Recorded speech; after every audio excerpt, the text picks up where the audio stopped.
Bu yer shunchalik ulkan va chuqurki, unga qaragan qushlar yo'nalishini yo'qotadi. Hatto vertolyotlar ustidan uchib o'ta olmaydi.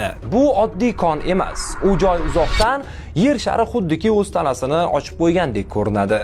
Bu Rossiyadagi Mirniy olmos koni. Sibirning sovuq yuragida joylashgan bu kon dunyodagi eng yirik va eng chuqur olmos konlaridan biri hisoblanadi. U 1955-yilda kashf etilgan. Dastlab geologlar bu yerda hech narsa topolmaydi, lekin birdan yer qa'ridan o'zgacha chaqnash seziladi. Bu olmos edi va u yer tagida butun imperiyani boqadigan boylik yashiringan edi. Konning chuqurligi 525 metr, diametri esa 1,2 kilometr. Bu shunchalik katta inshootki, yuqoridan qaralsa xuddi asteroid urib tushgan kraterga o'xshaydi. Unga qarashning o'zi odamda g'ira-shira qo'rquv uyg'otadi. Mirniy koni SSSRning faxriga aylangan. Minglab odamlar muzliklar orasida ishlash uchun bu yerga yuborilgan. Ular kuniga tonnalab tuproqni qazib, ichidan bir nechta chaqnagan tosh, ya'ni olmos izlashgan. Qazuv ishlari qattiq iqlim, doimiy sovuq va muzli shamollarda olib borilgan.